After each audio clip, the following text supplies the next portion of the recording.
Greetings, everyone. This is Rock and Roll Spot Convention with the Weekly Comic Book Runner. We've covered this week's X-Men books. Now it's time to move on to this week's Avengers books. To kick things off, we've got Murderworld Avengers. This is the first of a series of one-shots. It's not exactly an Avengers title in the way one might assume. For those unaware, Murderworld is the means of assassination preferred by the assassin Arcade. It's a theme park designed to kill. He has a flair for the dramatic. So, the issue opens. We meet a young streamer. He's been streaming since he was 15. Unboxings mostly. And then he kind of took off and started doing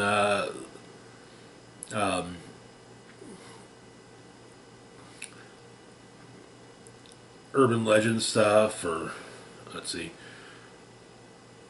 But one legend he kept following up on was Murderworld. He found some footage showing its existence. And then on his 18th birthday, having a party, and a couple guys in suits show up with a big box for him. And there's a holographic message inside from Arcade inviting him to shoot a documentary at Murderworld. So he takes Arcade up on it, but he tries streaming the trip there and everything, but in fact, he's not sure where they're at. Upon arrival, turns out that, Arcade lied. Yes, I know. Absolutely shocking. Arcade telling a lie. This is my shocked face. But no, he's one of the contestants.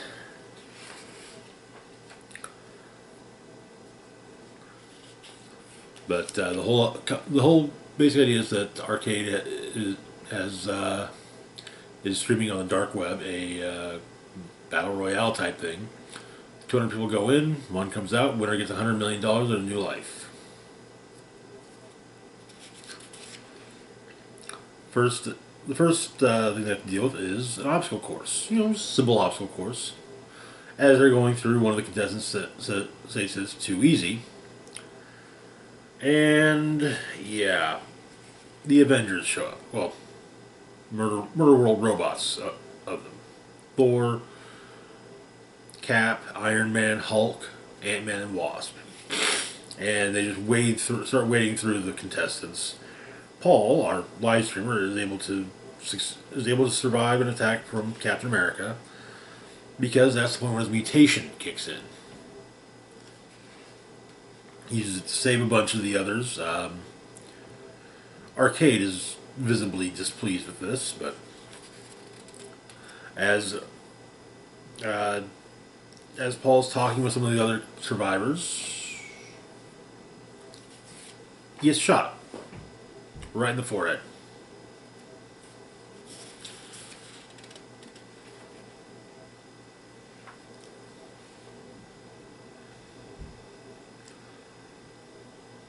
Explaining that the contest is for human beings. No special advantages, no mutants.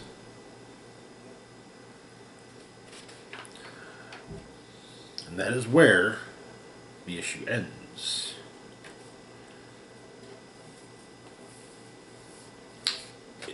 Alright, interesting. The next one's going to be a Spider-Man one, where apparently Arcade has managed to get enough information on Spider-Man variants to utilize to make androids robots of Spider-Man and some of his variants. So, yeah. Moving on to our next book, we've got Blade, Vampire Nation. This is not the first of the series of one-shots. This is just a one-shot. Over the course of Jason Aaron's run on Avengers, Chernobyl has become the Vampire Nation, ruled by Dracula. And to make sure they follow the rule, to make sure that that laws are followed. They have a sheriff, Blade. So we open a mercenary team attacks a hotel in the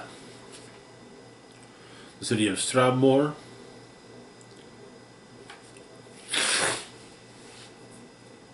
Going after a particular coffin, they get it, but well, the lobby of the hotel is soon to be swarmed with vampires, so they go to the roof for exfil.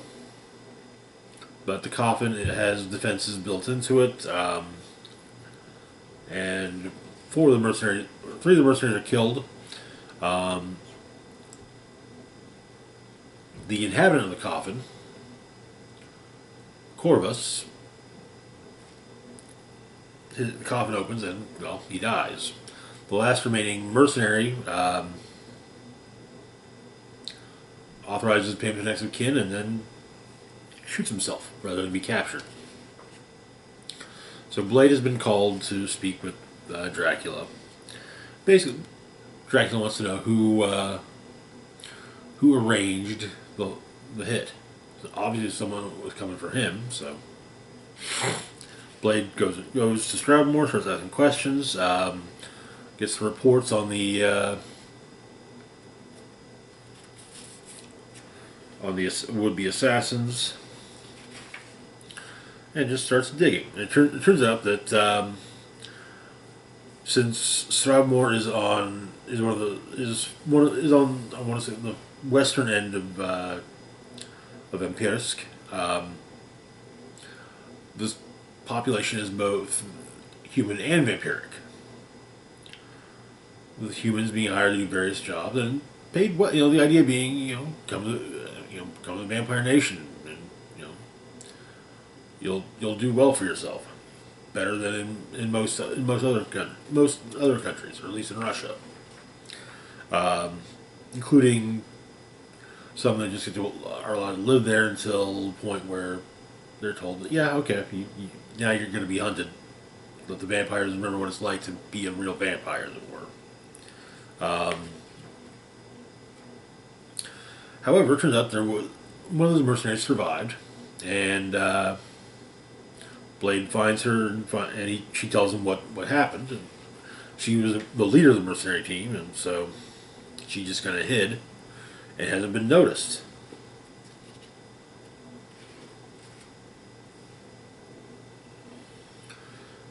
We see there's a vampire support group.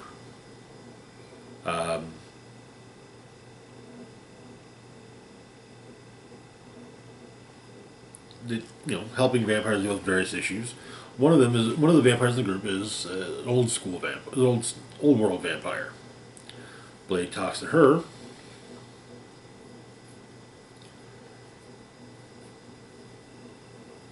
and he explains that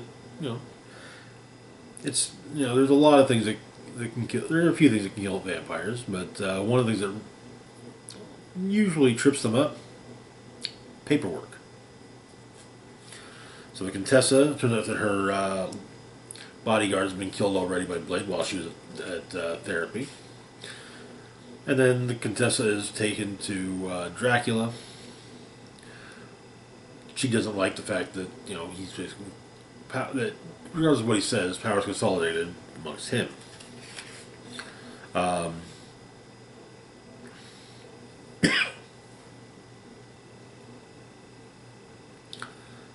Turns out that it was Dracula who was supposed to be in the coffin that was taken and opened. But at the last minute, he changed his travel plans and sent another member of his council in his place.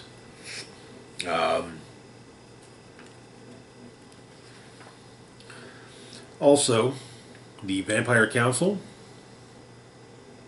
or at least what everyone thinks of as the Vampire Council, just, not an actual council, just,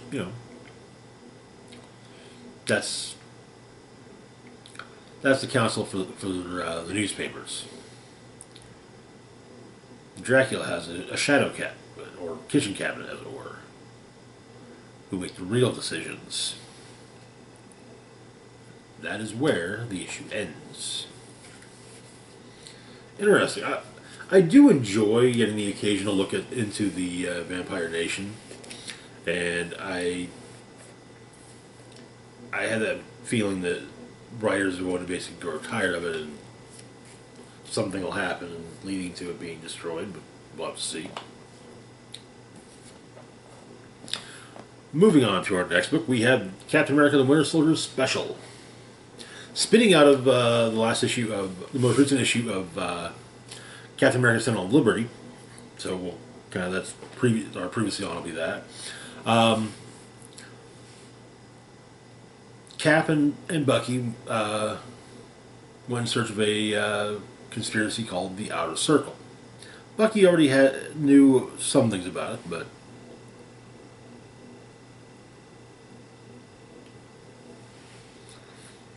but nothing concrete. Cap and Bucky raided their compound, fought against the resistance, and they met one of the members of the Outer Circle, Revolution. And Bucky killed him, taking his place. So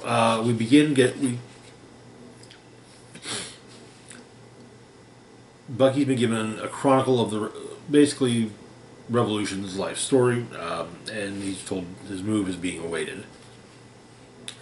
But the Outer Circle was formed in 1922 in the aftermath of World War One.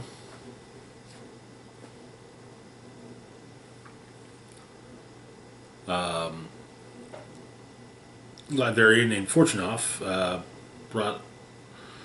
met with Etienne Argent, Ika Agboji, Anna, and a soldier who had been a prisoner of war as well as and had also been injured in the war.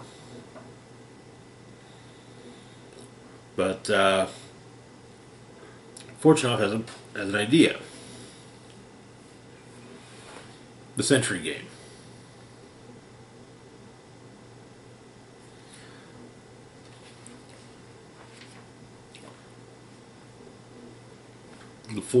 With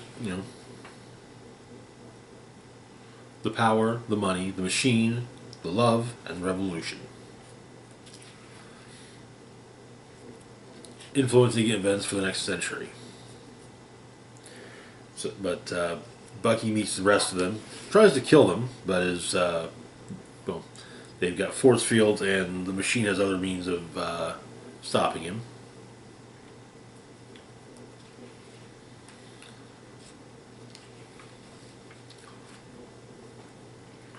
After the meeting, the Love comes to speak with Bucky. Apparently Bucky brought his cat along. Good Bucky. But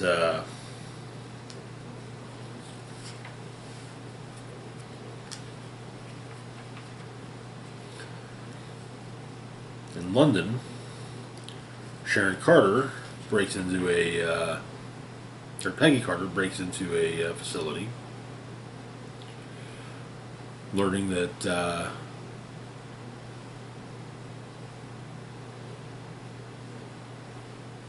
she has unknowingly been shaping, however, the war, the daughters of the revolution, the power elite, and she's not too happy with the fact that Bucky told her this, and he turned out to be right. But Bucky contacts her, explains to her he's part of the whole thing, and adding that the rest of the Outer Circle knows that she knows, and they burn her and replace her with the new start point for a new century.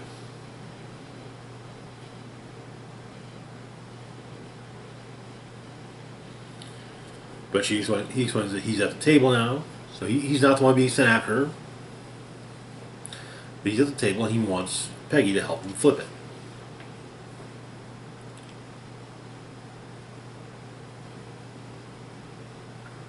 So, moves are made.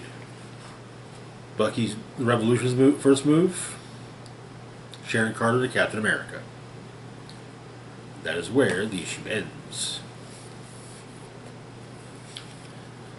The Outer Circle arc is definitely shaping up to be one of the more interesting Caps we've read in a while.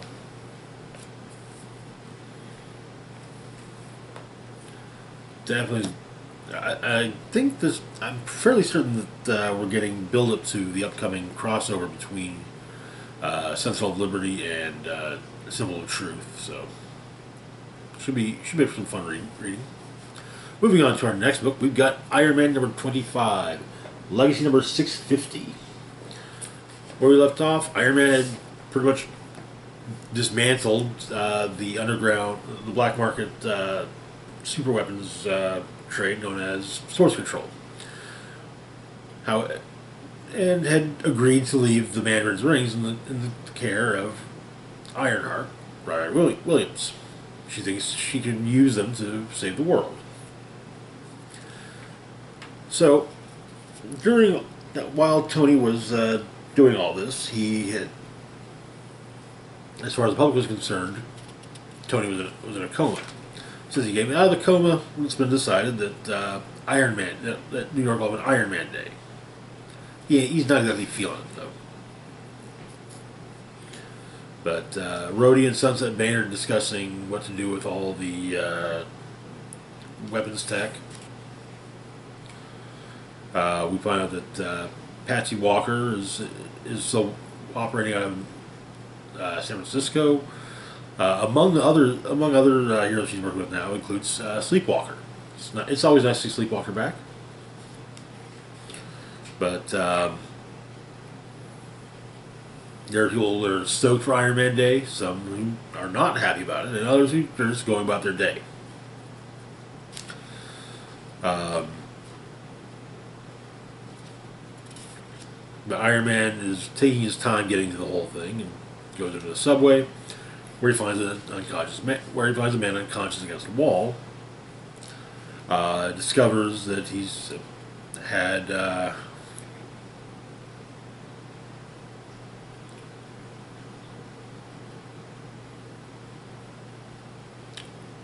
myocardial infarction.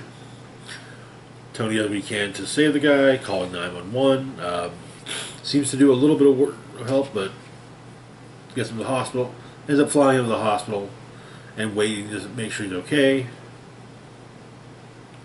He didn't survive, though. And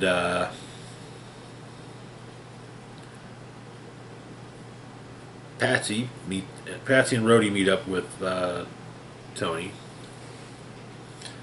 They want to come to the mansion. Something that he needs to see there.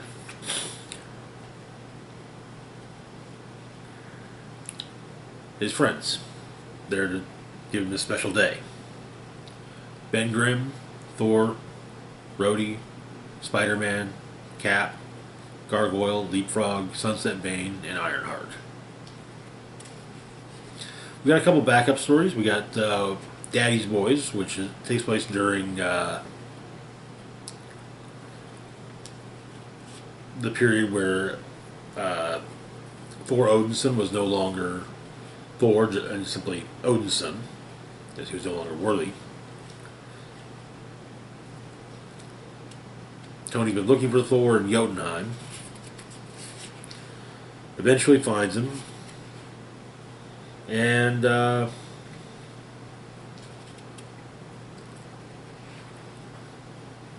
him and Thor have a talk.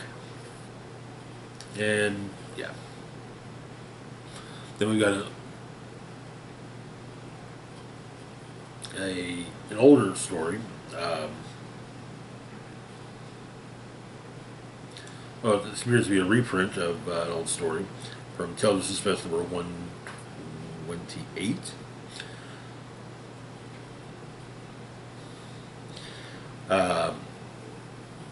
Battle Behind the Bamboo Curtain. A senator has been kidnapped by Madame Mask. Tony managed to find the senator, and him and Now, the three of them are trying back to civilization when they run afoul of the radioactive man.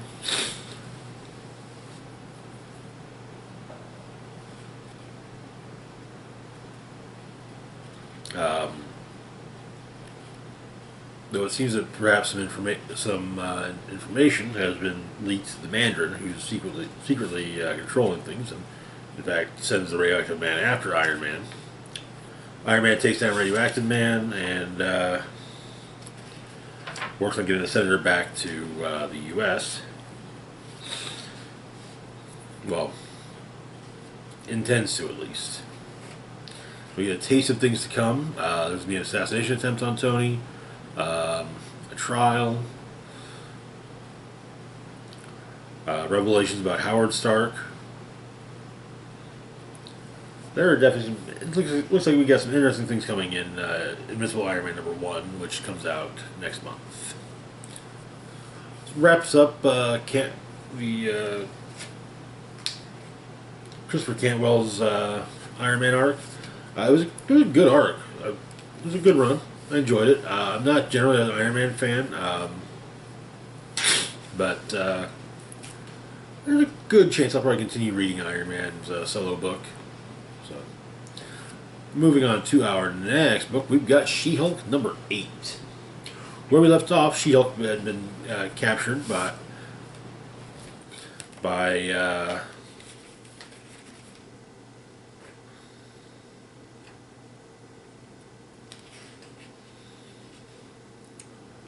Mark and April, a couple that he had run across that She-Hulk had butted heads with. This issue is going into who Mark and April are. They had a cybernetic startup, and it seemed to go well. Mark and April truly cared for one another, and part of it being because Mark believed April could do anything, and well.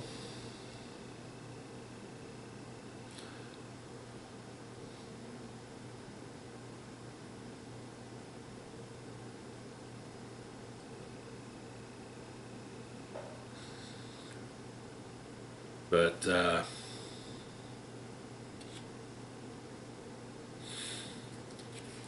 they decided the two of them wanted superpowers, and kind of it seems superpowers always happen by never on purpose, just to random people, the careless, the clumsy, or through an accident of birth, or accidents of folly. But the plan is to utilize She-Hulk's blood to make them both Hulks. Turns out that Stark Industries has a large amount of She-Hulk's blood on hand. And so, Mark and April test it. And Mark becomes a more classic Hulk, but they're able to find some ways to keep under control. April's gamma mutation appears to be more similar to the leader. But April does what she can to take care of Mark.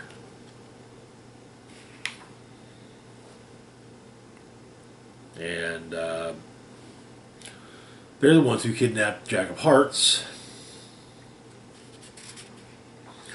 And the issue ends with April making a decision to drain She-Hulk of her gamma radiation. Hence why they kidnapped Jack of Hearts. Okay, I kind of like the fact we're learning about we're getting a clear-cut explanation of who our villains are and what their motivations are. That's nice. That's really nice, actually. Moving on to our last book for the moment, we've got Stargirl, The Lost Children #1.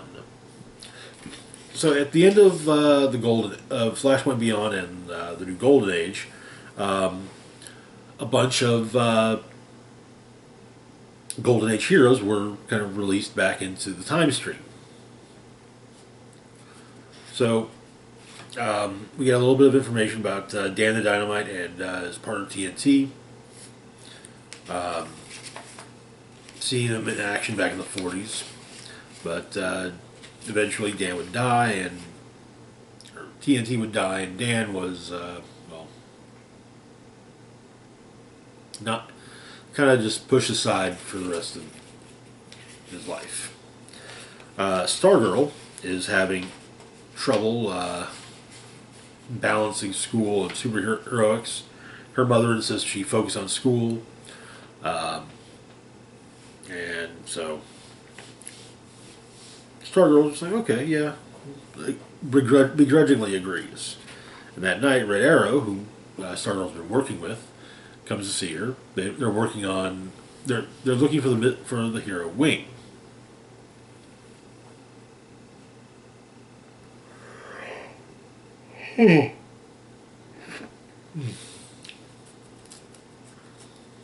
Though it seems that there's a lot of information that suggests that there's no need for look for him.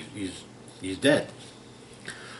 But Red Arrow's got a lead, and so they end up at Dynamite's place. And there's a whole bunch of old time heroes that are mentioned, and also the disappearances of some. But among the heroes that are mentioned are some of the ones who were folded back into the time stream at the end of Flashpoint Beyond. The issue ends, however, with Dynamite making his way to an island, but upon arriving, shipwrecks, and it seems that he's killed after retrieving his and TNT's dynamite rings. And that is where the issue ends. That's going to do it for now. As always, feel free to like, share, and subscribe. I'm intrigued by this Stargirl mini, so have to see how the whole thing plays out. But this is Rock and Roll Spock signing off, links to my Facebook, Twitter, Patreon, and PayPal can be found in the description box down below. This is Rock and Roll Spock signing off, saying, live long and rock hard.